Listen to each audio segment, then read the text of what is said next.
Poslouchej, ó člověče, a naslouchej mému hlasu. Otevři svůj prostor myslí a pij z mé moudrosti.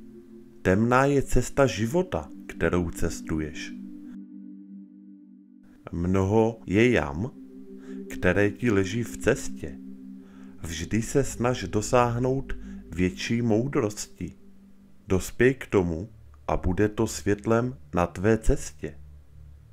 Otevři svou duši, ó člověče, vesmíru, a nechej ho vtéct jako jednotu s tvou duší.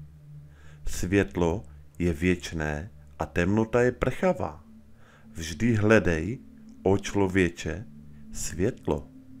Věz, že vždy, když světlo zaplní tvé bytí, temnota se pro tebe co nevidět ztratí. Otevři svou duši bratřím jasu. Nech je vstoupit a naplnit tě světlem. Pozvedni své oči k světlu kosmu. Vždy drž svou tvář směrem k cíli. Jen získáním světla vší moudrosti si ty v jednotě s nekonečným cílem. Vždy hledej věčnou jednotu. Vždy hledej světlo cíle. Světlo je nekonečné a světlo je konečné. Odděleno jen temnotou v člověku. Snaž se roztrhnout závoj temnoty. Přinášej nepřestajné světlo do jednoty. Poslouchej, ó člověče, naslouchej mému hlasu, zpívajícímu píseň světla a života.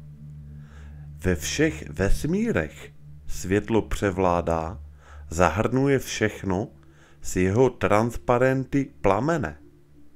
Hledej nekonečno dlouho v závoji temnoty, někde určitě najdeš světlo.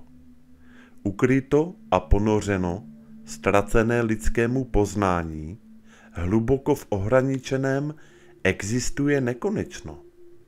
Ztracené, ale jestvující, přetéká všemi věcmi, žije, ve všem je nekonečný rozum. V celém vesmíru je jen jedna moudrost, i když zdánlivě rozdělena, je jedna v jednom. Vše, co existuje, přichází ze světla a světlo přichází ze všeho. Vše vytvořené jest založeno na pořádku. Zákon vládne vesmírům, kde nekonečno přebývá. Vpřed z rovnováhy přišly ohromné cykly, pohybující se v harmonii ke konci nekonečna. Věz, ó člověče, že daleko v časoprostoru nekonečno samé se stane součástí změny. Poslouchej a naslouchej hlasu moudrosti. Věz, že vše je vším věčně. Věz, že časem můžeš následovat moudrost a najít ještě více světla na cestě. Ano, zjistíš, že vždy ustupující tvůj cíl ti bude unikat den za dnem. V dávné pradávné době, v síních Amenty, já, Tot, stál jsem před pány cyklu, mocní oni ve svém aspektu síly, mocní oni v nezahalené moudrosti. Veden přebývajícím viděli jsem je první, ale pak osvobozen jsem byl od jejich přítomnosti. Mohl jsem se svobodně zúčastnit jejich tajné schůzky podle vlastní vůle. Často jsem cestoval dolů, temnou cestou do síně, kde světlo provždy září. Učil jsem se od mistrů cyklů. Přinesl moudrost z cyklů nad námi, přinesl vědomost z nekonečnosti všeho. Na mnoho otázek jsem se ptal pánů cyklů. Velká byla moudrost, kterou mi dali. Teď tobě dávám moudrost, vytaženou z plamene nekonečného ohně. Hluboko v temných síních sedí 7. jednotky vědomí z cyklů nahoře. Oni se projevují v tomto cyklu jako průvodci lidí k poznání všeho. 7 jejich mocní v síle hovoří těmito slovy přes mě k lidem. Znovu a znovu stál jsem před nimi, poslouchajíc slova, která přicházely bez zvuku. Jednou promluvili ke mně: O člověče, chtěl by si získat moudrost? Hledej ji v srdci plamene. Chtěl by si získat poznání síly? Hledej ho v srdci plamene. Chtěl by si být v jednotě se srdcem plamene? Pak hledej vevnitř svůj vlastní skrytý plamen. Mnohokrát hovořili oni ke mně, učili mě moudrosti, ne ze světa. Ukazovali mi vždy nové cesty k jasu. Učili mě moudrosti přinesené z hora. Dávajíc poznání fungování, učili zákon, pořádek všeho. Promluvili ke mně znovu 7 pravili. Z časů dávných, pradávných my přicházíme, o člověče. Cestovali jsme my zpoza časoprostoru, vždy, ano, z místa konce nekonečna. Když si ty a všichni z tvých bratrů byli bez tvaru, formování, my jsme byli dále z pořádku všeho. Nejsme jako lidi, i když kdysi jsme my též jako lidi byli. Ven z ohromné prázdnoty jsme byli formováni v pořádku a zákoně. Věz, že to, co je formováno, je ve skutečnosti bez formy, má formu jen pro tvé oči. A znovu promluvili ke mně 7 pravili. Dítě světla, o Tóth, jsi ty. Svobodně cestuj jasnou cestou nahoru, dokud nakonec všichni se nestanou jednotou. Dále byli jsme formováni podle našeho pořádku. 3, 4, 5, 6, 7, 8, 9. Věz, že toto jsou čísla cyklů, kterými jsme sestoupili k lidem. Každé má tady úkol, který má splnit.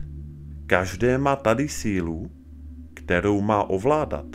Ale i tak jsme my v jednotě s duší našeho cyklu. Teď též hledáme cíl. Daleko nad lidskou představivostí, nekonečno se rozšiřuje do ohromnějšího, než je všechno. Tam, v čase, co ještě teď není časem, všichni se staneme jednotou ohromnější, než je všechno. Čas a prostor se pohybují v kruzích.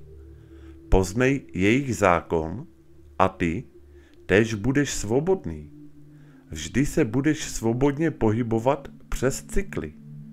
Projdeš přes strážce, kteří přebývají při dveřích. Pak ke mně promluvil on z 9. Aeony a aeony jsem já existoval. Nepoznal život a nezakusil smrt, protože věz, o člověče, že daleko v budoucnosti život a smrt bude v jednotě se vším. Každá tak perfektně vyvažující druhou, jak je to jen možné, že žádná neexistuje v jednotě všeho.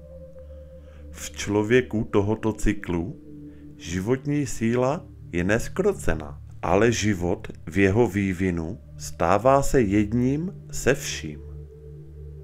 Zde já projevuji se v tvém cyklu, ale i tak teď jsem tam v tvé budoucnosti. Teď ale pro mě čas neexistuje, protože v mém světě čas neexistuje, protože bez formy jsme my. Život nemáme A navzdory tomu máme existenci, plnější a větší a svobodnější než ty.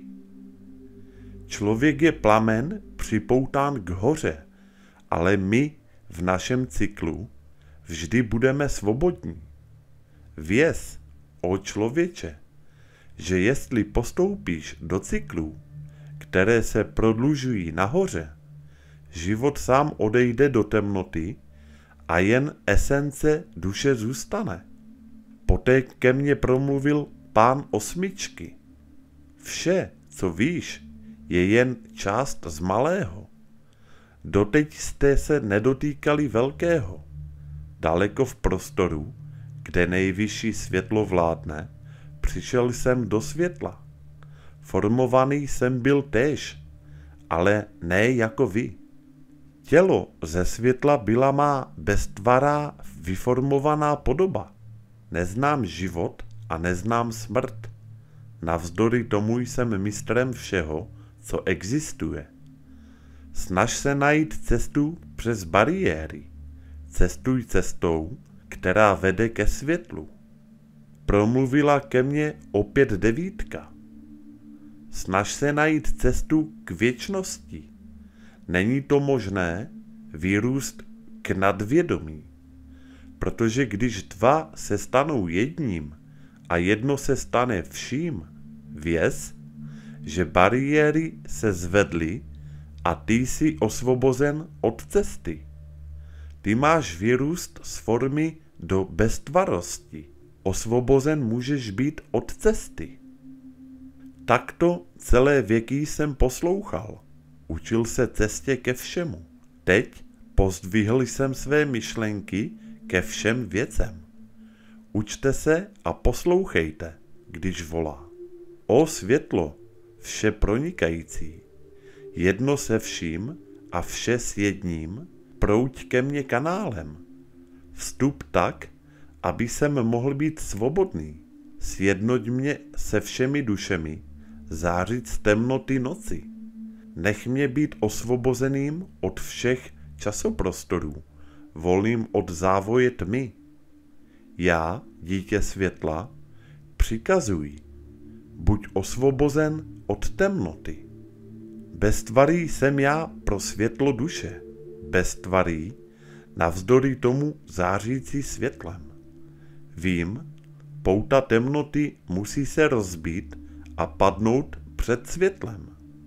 Teď dávám tuto moudrost.